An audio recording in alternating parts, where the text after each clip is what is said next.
Assalamualaikum warahmatullahi wabarakatuh. Selamat pagi anak-anak.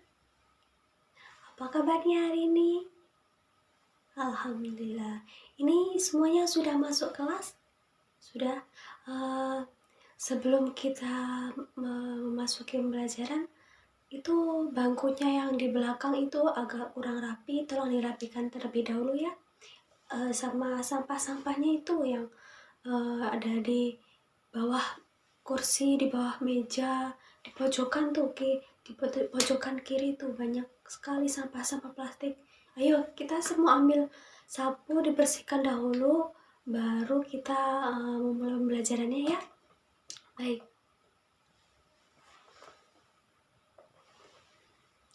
Sudah selesai semua membersihkan kelasnya?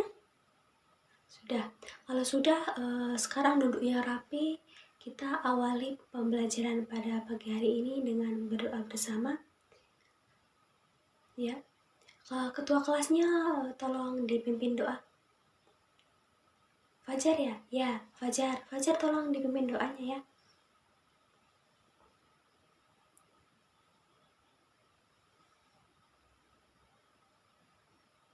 Amin, amin, amin ya rabbal alamin. Nah, sebelum memulai pembelajaran, kita absen dulu ya. Siapa di sini yang tidak hadir? Hadir semua? Alhamdulillah. Nah, sekarang kita sudah memasuki semester genap loh ya anak-anak. Jadi kita harus lebih giat lagi dalam belajar. Materi-materi yang sudah diajarkan oleh Bapak Ibu Guru dibaca kembali, dibaca diulang-ulangi lagi sampai kita benar-benar paham. Dan jangan lupa untuk selalu meminta doa kepada Allah Subhanahu wa Ta'ala agar senantiasa diberi kemudahan, diberikan kelancaran untuk kegiatan kita, untuk segala aktivitas kita dalam keseharian kita Oke? Iya, baik. Nah, sebelum memulai belajar, Ibu mau tanya. Siapa yang tadi malam sudah belajar? Siapa yang sudah membaca materinya? Oh iya, Sari. Ada yang lain lagi? Oh, cuma satu, cuma Sari. Oke. Jadi besok lagi kalau mau berangkat sekolah, mau ada pembelajaran, kita malamnya itu harus membaca dulu materi-materi yang akan dipelajari besok di sekolah, oke? Materi kita pada sejarah kebudayaan Islam di semester genap ini yang pertama mengenai kearifan Nabi Muhammad SAW, wujudkan kedamaian. Sebelum Ibu menjelaskan mengenai materi ini, nanti pada saat Ibu menjelaskan, anak-anak bisa mencatat materi yang Ibu jelaskan.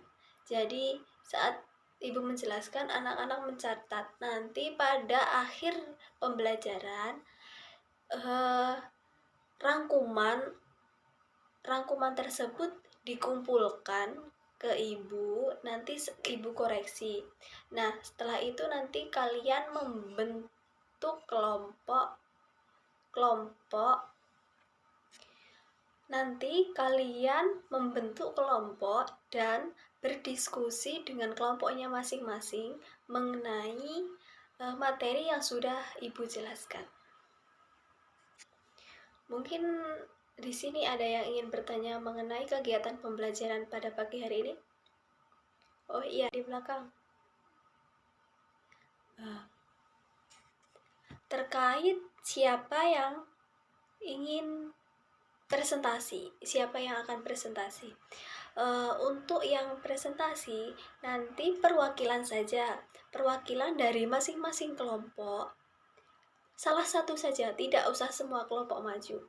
Nanti salah satu saja maju ke depan mempresentasikan hasil dari diskusi mengenai materi yang sudah kalian diskusikan. Nanti yang lainnya bisa bertanya kepada kelompok yang presentasi di depan. Nanti teman dari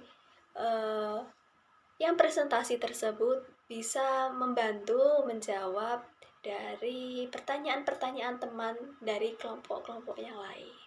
Nah, sudah paham? Sudah. Kalau sudah paham, kita beralih ke materi pembelajaran.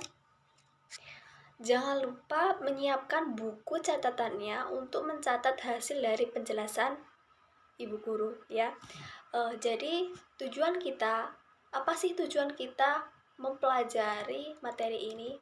Nah, tujuan kita yang pertama, selain kita bisa membaca, bisa menyelesaikan permasalahan, bisa menuliskan permasalahan, mempresentasikan hasil dari diskusi ke depan kelas.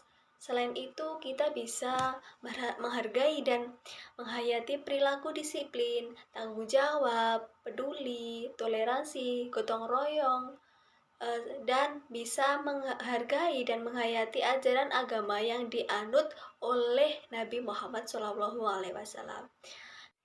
Nah, sudah dibuka buku paketnya halaman 9? Sudah. Tolong dibaca yang keras mengenai materi yang akan kita pelajari pada pagi hari ini.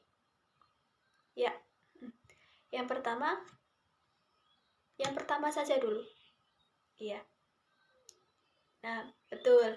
Yang pertama, misi Nabi Muhammad SAW sebagai rahmatan lil alamin. Siapa yang sudah tahu arti dari rahmatan lil alamin? Angkat tangan. Iya, yang kanan. Yang pojok kanan. Iya, benar. Rahmatan lil alamin sendiri memiliki arti rahmat bagi seluruh alam. Nah, siapa yang disebut sebagai rahmatan lil alamin? Ada yang tahu? Ya, benar, Nabi Muhammad SAW. Kenapa sih Nabi Muhammad disebut sebagai rahmatan lil alamin? Karena sebagaimana yang kita ketahui bahwa Allah Subhanahu wa Ta'ala merupakan Tuhan penguasa seluruh alam, sehingga Allah Subhanahu wa Ta'ala memberikan rahmat atau kasih sayangnya secara merata ke seluruh makhluknya yang ada di alam semesta. Dikatakan Nabi Muhammad sebagai rahmatan lil alamin karena Nabi Muhammad sendiri membawa rahmat ke alam semesta untuk umat manusia. Islam ke Mekah pada awalnya masyarakat di Mekah belum mengetahui agama yang baik. Di sana juga disebutkan bahwa di masyarakat Mekah belum mengetahui ajaran-ajaran agama yang baik. Pada awalnya di Mekah itu disebut sebagai zaman jahiliyah. Siapa yang sudah tahu arti dari zaman jahiliyah? Iya, semuanya sudah tahu. Zaman jahiliyah adalah zaman kebodohan. Zaman tersebut disebut sebagai zaman jahiliyah bukan berarti bangsa Mekah bodoh dari keilmuannya, namun mereka bodoh dari keimanan kepada Allah Subhanahu wa Ta'ala, seperti yang diajarkan oleh Nabi Ibrahim alaihissalam. Mereka menyimpangkan ajaran-ajaran Nabi Ibrahim alaihissalam dan tidak mau mengikuti agama Islam yang sudah disebarkan oleh Nabi sebelum Nabi Muhammad SAW. Bagaimana sih kepercayaan bangsa Mekah pada saat zaman jahiliyah tersebut? Yang pertama, mereka menyembah berhala. Menyembah berhala kan termasuk dengan patung. Jadi mereka sebelum mengenal Islam, mereka menyembah patung. Yang kedua, mereka menyembah malaikat. Sebagian masyarakat Arab menyembah dan menumbuhkan malaikat. Jadi mereka membuat malaikat sendiri. Bahkan sebagian beranggapan malaikat tersebut adalah putri Tuhan. Yang ketiga, menyembah jin, ruh, atau yang biasa kita sebut dengan hantu. Sebagian masyarakat Arab menyembah jin, hantu, dan ruh sebagai leluhur mereka. Mereka mengadakan sesajen ya kalau di sini namanya sesajen berupa kurban binatang sebagai bahan sajian agar mereka terhindar dari bahaya dan bencana. Nah, di Indonesia sendiri kegiatan seperti itu masih ada ya, menyembah ruh leluhur seperti agama-agama yang lain, Buddha, Katolik, dan lain sebagainya. Nah, jadi seperti itu ya kepercayaan-kepercayaan yang dianut oleh bangsa Arab sebelum datangnya Islam ke alam semesta. Yang selanjutnya kita membahas mengenai kondisi sosial masyarakat Mekah sebelum adanya Islam. Nah, bahasa Arab sendiri sudah memiliki karakter yang positif seperti pemberani, ketahanan fisik, kekuatan daya ingat, hormat akan harga diri dan martabat, penganut kebebasan, loyal terhadap pemimpin, pola hidup yang sederhana, ramah, ahli syair, dan sebagainya. Tapi karakter baik dari mereka terkikis oleh kejahiliahan mereka. Mereka senang melakukan kebiasaan buruk seperti meminum khamar. Minum khamar itu sama saja meminum minuman keras yang memabukkan. Terus berzina, berjudi, merampok, dan lain sebagainya. Bangsa Arab sendiri juga menempatkan perempuan pada kedudukan yang paling rendah. Jadi perempuan dipandang ibaratkan seperti binatang piaraan yang tidak memiliki kehormatan dan kekuatan untuk membela diri. Jadi di sana di sana laki-laki memiliki kebebasan untuk menikah dan menceraikan perempuan semaunya sendiri. Yang selanjutnya mereka memiliki tradisi yang sangat buruk di masyarakat Arab, yaitu menguburkan anak-anak perempuan secara hidup-hidup. Mereka merasa terhina dan malu jika mereka memiliki anak perempuan dan mahram bila istrinya melahirkan anak perempuan. Jadi anak perempuan mereka saat sudah lahir langsung dikuburkan hidup-hidup. Yang selanjutnya kita membahas mengenai kondisi ekonomi masyarakat Mekah sebelum Islam. Bangsa Arab sendiri memiliki mata pencaharian pada bidang perdagangan, pertanian, dan peternakan. Selain dari mata pencaharian mereka, mereka juga mengonsumsi daging dan susu dari ternaknya, serta mereka juga membuat pakaian dan kemahnya dari bulu domba. Jika telah terpenuhi haknya, kebutuhannya, mereka menjualnya kepada orang lain. Orang yang kaya di kalangan mereka terlihat dari banyaknya hewan yang mereka miliki. Nah, dalam bidang ekonomi, riba sudah menjadi tradisi dan lazim dipraktikkan di Jazirah Arab. Bahkan mereka Bahkan Mekah sebagai pusat sudah terpengaruhi sistem riba. Nah, apa sih riba itu sendiri? Riba adalah kegiatan transaksi jual beli maupun pertukaran barang yang menghasilkan jumlah atau takarannya berbeda. Apa yang berbeda pada riba itu? Jadi di Mekah sendiri kondisi ekonominya sangat terjamin karena di sana eh,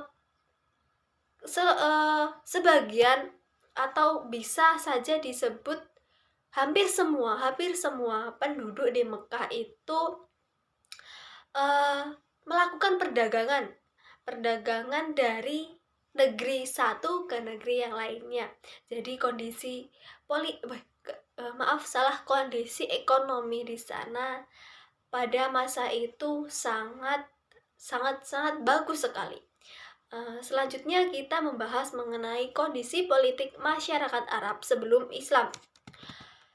Pada masyarakat Arab pra-Islam dapat dibagi menjadi dua bagian berdasarkan batas teritorial. Yang pertama, penduduk kota Al-Hadrah yang tinggal di perniagaan Jazirah Arab seperti Mekah dan Madinah. Yang kedua, penduduk pendalaman yang mengembara dari satu tempat ke tempat yang lain. Cara mereka hidup adalah non-modern, berpindah dari satu daerah ke daerah yang lain. Nah, sebelum datangnya Islam,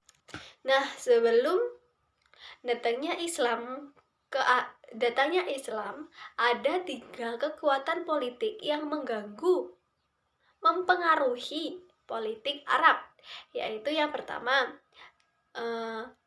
Kekaisaran Nasrani Bizantium. Yang kedua, Kekaisaran Persia yang memeluk agama Zoroaster, serta dinasti Himyar yang berkuasa di bagian selatan. Nah, kondisi politik Jazirah Arab tersendiri juga sudah terpengaruhi oleh 2 hal. Yang pertama, interaksi dunia Arab dengan Kekaisaran Bizantium dan Persia. Kedua, persaingan antara agama Yahudi dan Nasrani dan Zoroaster. Tidak ada yang ingin bertanya ini? Berarti sudah paham semua ya? Kalau sudah paham, sekarang Ibu bagi kalian menjadi 4 kelompok. 4 kelompok besar. Nah, diurutkan aja. Kiri pojok, kelompok 1. Yang kedua, ini ya kelompok 3. Kelompok 2, kelompok 3, dan yang sebelah kanan sendiri kelompok 4.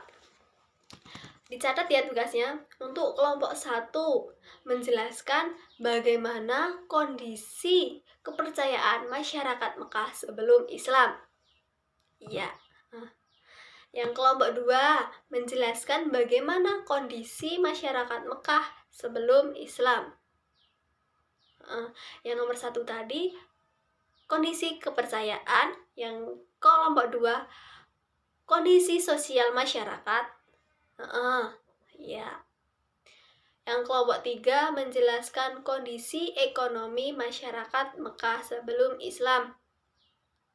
Yang kelompok terakhir, kelompok 4, menjelaskan mengenai kondisi politik masyarakat Mekah sebelum Islam. Ya, sudah jelas?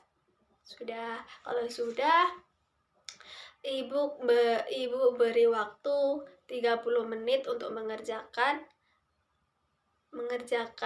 dengan sebaik-baiknya.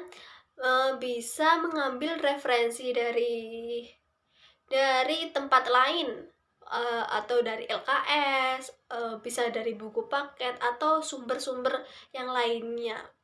Jangan hanya mengacu pada buku catatan saja, ya. Oke? Iya. Kalau sekarang Sekarang diskusinya bisa dimulai, tapi jangan rame. Diskusi dengan tenang, boleh berbicara tapi hanya berbicara tentang materi yang akan didiskusikan dan akan dipresentasikan di depan kelas. Oke, iya, langsung saja diskusi. Iya, diskusinya bisa dimulai dari sekarang. Ini sudah lebih dari 30 menit loh.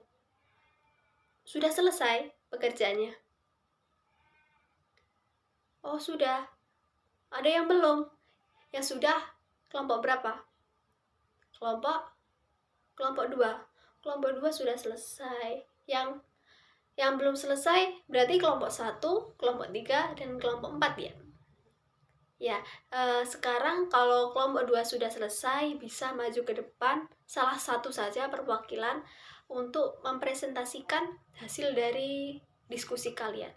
Nanti kelompok 1, kelompok 3, dan kelompok 4 bisa mendengarkan sambil melanjutkan diskusi mengenai materi yang sudah diberikan. Ayo kelompok 1 perwakilan saja maju. Siapa yang akan maju? Rima. Oke, Rima silahkan maju. Presentasi dari kelompok 2 sudah selesai ya, dan pertanyaan-pertanyaannya dari kelompok yang lainnya juga sudah terjawab semua. Oke, silakan duduk. Ya, silakan duduk. Sekarang Ibu akan memberikan feedback kepada kalian semua. Jadi semua kelompok sudah baik, kelompok 2 sudah baik dalam penyampaian materi, bahasanya juga sudah mudah untuk dipahami, penyampaiannya juga sangat bagus, pertanyaan-pertanyaan dari kalian semua juga sudah bagus-bagus semua, sudah pandai ya, sudah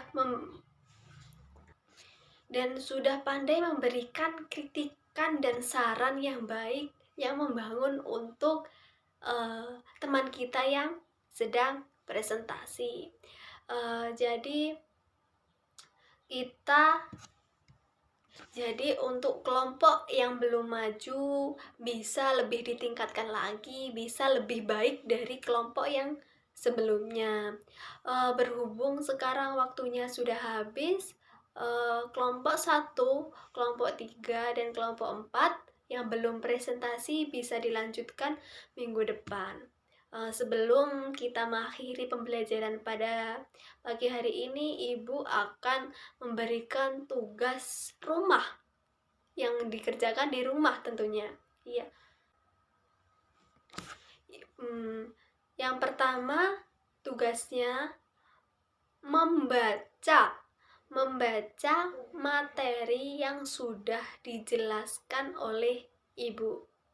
Jadi kita membaca ulang materi tersebut agar kita bisa lebih paham, lebih menguasai mengenai materi-materi yang sudah diajarkan. Nah, yang kedua, melanjutkan diskusi di rumah bagi yang belum selesai. Nah, kalau yang sudah selesai bisa leha-leha ya, bisa bersantai. Ini tugas berdiskusi lagi di rumah ini hanya untuk yang belum selesai dalam diskusi pada pagi hari ini. Tadi dari rangkuman hasil diskusi dari kelompok 1, 2, dan 3, 2, 3, dan 4 nanti bisa dikumpulkan dulu di depan, akan Ibu koreksi. Ya, nanti untuk kelompok 2 yang sudah presentasi, Ibu berikan reward berupa nilai tambahan. Ya, bukan hanya untuk kelompok 2 saja, untuk semuanya yang berpartisipasi dalam pembelajaran, Ibu berikan reward berupa nilai tambahan, seperti dalam aktif bertanya, menjawab, maupun menambah jawaban. Oke? Iya. Ya, sekarang buku hasil diskusinya dikumpulkan. Iya, dikumpulkan. Salah satu saja, tidak usah semua. Nah, bukunya sudah Ibu bagikan ya tadi, dari hasil kerja kelompok kalian semuanya sudah baik, sudah benar, tapi bagi yang belum selesai nanti bisa dikerjakan lagi. Nah, pada pertemuan minggu depan kita akan membahas mengenai misi dakwah Nabi Muhammad SAW di Mekah. Jangan lupa materi tersebut dibaca kembali, dipahami dahulu sebelum kita memulai pembelajaran, ya. Oke. Sebelum mengakhiri pembelajaran, kita membaca doa kafaratul majelis. Subhanakallahumma wa bihamdika asyhadu an la ilaha illa anta wa astaghfiruka wa atubu ilaik. Terima kasih untuk teman-teman. Berjumpa lagi pada minggu depan. Jangan lupa materinya dibaca lagi. Wassalamualaikum warahmatullahi wabarakatuh.